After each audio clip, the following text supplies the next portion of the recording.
What's going on? Coach Luca back here at Vigor Ground Fitness and Performance, doing my trademark.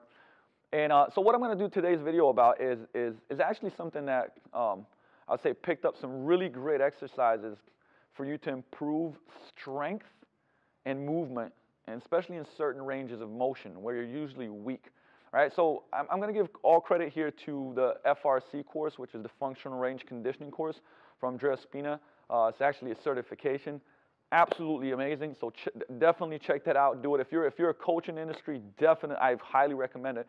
And without digging into too much of the geekiness of it, because I'm going to give you a couple of drills that'll be really helpful. That've been really helpful to me, and just kind of like the philosophy behind it. But you know, when we move many times, if you've ever seen, like, I'll give you a great example, right? Somebody puts a bar on their back and goes into a squat, right? And they just come down and they drop down into a squat and pop out of it, right? When we don't have, when our body, our nervous system doesn't have control of a certain movement, we can still go through that movement. The question is what happens when we don't have control, right? So if we're coming down here into a squat and we don't have the mobility, or the nervous system is, like I said, is not strong in that area, you might just pop down here. Now, what happens is you're probably going to load up a lot of the joints. You're probably going to compensate to come out of it. And also, the tissues, wherever your nervous system can't control that movement, the tissue in that area is obviously not going to be strong, right? It's not going to be built up, right, to keep it simple. So what's going to happen is a tissue in some other area that is overcompensating or doing too much work is going to reach threshold, and you're probably going to get injured. Right? So a great example is, and as we were doing these drills, is, you know, your spine, when we're doing stuff, it has to be stable, but at the same time, it also has to be able to move. Because if you're very stiff in certain areas of your spine, and when we rotate and punch and do different things, if you're stiff in a bunch of areas and only one area can move, that means that all that movement is going through one area. Guess where you're going to get injured, right? So we have to improve the foundation of movement, but we also have to improve strength in areas, right, that are weak. So if you think about flexibility, right, if I am basically going to do an old school, you know, stretch of my hamstrings, and I can get down here pretty low, and we call that flexibility, you know, mobility is being able to control that movement and be strong in every part of that movement. So where we're usually strongest at is midpoint, right? So think about this. If I use a bicep curl, this is usually where I'm strongest at, and I'm the weakest at the end range of motion on one part, so all the way out here at the bottom, and end range at the top, right? So most people don't train those end ranges, and they're weak there. Maybe the nervous system thinks like, hey, I don't even want to go there because I'm weak there. Remember, like, that's how the nervous system works. Like, we're able to do a lot more than you're usually capable of right now, but if the nervous system says, hey, I don't want to do that because you're not strong there, don't have the capability to get there, then you won't, or you're going to compensate. So a great way to strengthen areas is just isometric movements, right? And like I said, there's many different ways to do this, but what I'm going to do is just show some drills that are great that we've used, but this is a better way to do them. So I'll start off with a movement. And I'm going to use support because I can actually do this on one leg, but many people have a tough time with the balance because of, like I said, this ankle has some ligaments missing. So I'm just going to do it how anyone can do it. What I'm going to do is get into this hip flexion position. Okay, now I want to be facing straight. I'm going to have support here, but what I want to start doing first is my whole body will be tense. The reason for that is so that I don't want to compensate, and that I can actually get the activation and the nervous system working where I want it to. So when I'm here, right, and I get my right knee up, I'm going to start getting everything tense. So if somebody came up to me right now, my abs are tense, I'm in a good position, my shoulders are like everything is solid, right? I'm solid everywhere. Glutes are fine, quad, everything is nice and tight. I got good posture, and now I'm going to slowly start letting go and start creating tension in my hip and start letting go. And now I'm going to hold it, and I'm going to hold it, and I'm going to hold it. If it starts dropping, I'm going to bring it back up, but I'm going to keep pushing up. I'm going to keep pushing up. I'm going to keep pushing up. I'm going to hold it for 20 to 30 seconds. My whole body's tight. I'm creating tension. And I'm going to bring it back down. Right? That's very challenging. So it's only 20 to 30 seconds, and that's really tough for me. So my whole body becomes tight, right?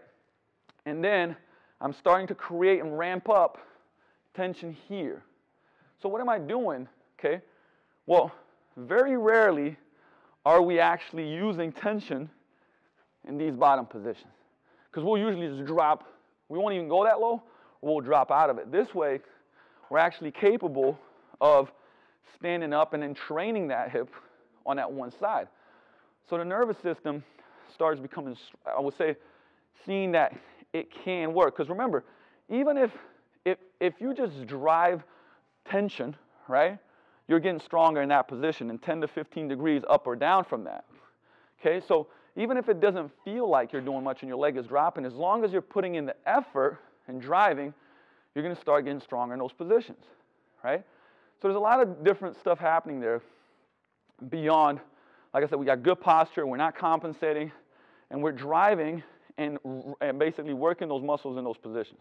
And the nervous system is now starting to go like, okay, as you keep drilling this, hey, I'm safe in that position, okay? So we're not going to, there's many different ways that you can do this. The second one, like training different positions, from here would be obviously we're going to do both legs, but now it's opening that hip up without rotating, right? So think about it this way. If my ASI is, so my joint here, I don't want to turn my back. So I'm going to open up while my hip still faces forward. So this is about as far as I can go right here. And then we do the same thing. Get tense. Everything's nice and solid. And drive, and do 20 to 30 seconds, right? So that's really simple, but how much you can improve and how much you'll see, like I would say, your squats improve when you're doing that at those bottom positions, and you can do different positions, is pretty, I don't want to give you that, like this magic is going to just happen, but if you keep doing that, you will really see, I would say, strength improve, and just like your stability in certain positions improve. And you can take this to a lot of different things. So, you know, imagine if we're doing hamstrings, right? And if we were doing this old school kind of like hamstring stretch, I'm going to grab here in the back. Now, in this position, I'm usually going to be really weak, so I'm just going to drive and lift and back down. So you can see I barely lift that up, right? But I did. And so just driving that neural tension and being able to do that, whether it's for reps for only 3 to 5 seconds, or you know that you probably can't hold for 15 to 20. Maybe you're not as flexible, you put it lower. Same thing here, right? When we go to the side, I'm just using this pin because it's pretty, I would say, like convenient right now. Just lifting it up, keeping it extended, and back down. So we're basically training our end ranges to become stronger, right? A great way to also do something like that is I'm going to face this rack now, is if we look at like our straight leg raise when we're standing up, I don't actually have anything to hold on to right now, which would probably be better, is bringing it up and controlling really slowly. Everything's nice and tense.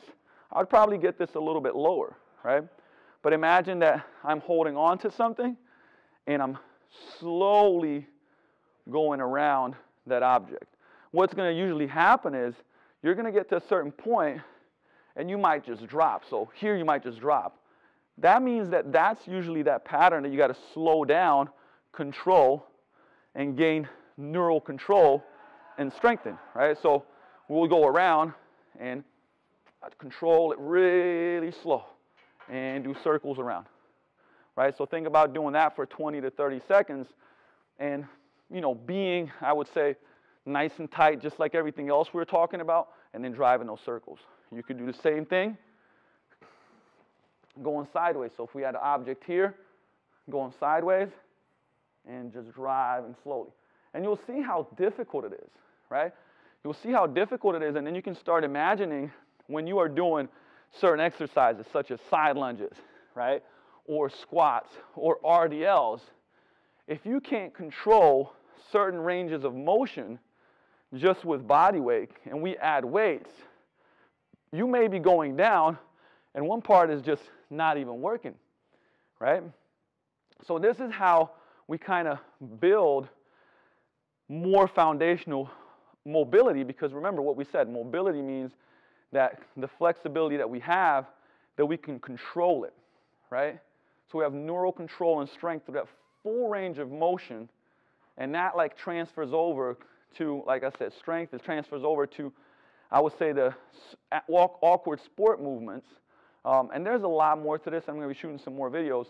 And like I said, I'm just giving you some exercises that you can take right now, start using either as warm-ups or fillers, or a lot of times just doing it as a ritual. And that's what I've been doing, just using them as a ritual daily throughout, either in the morning, lunch, just doing them for 20, 30 seconds twice each side.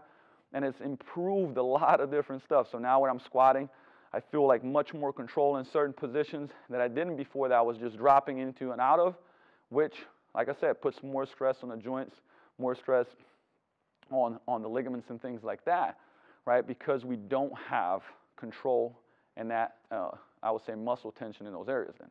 All right, so take these, use them, check out functional range conditioning. It's an incredible course. They have videos on YouTube as well, where you can learn a lot of different things. I'll be using more on this and sharing more of this with you, how we use it here at Vigor Ground in our different programs, warm-ups, and just like as rituals to improve movement. So Coach Luca out, and I'll talk to you soon.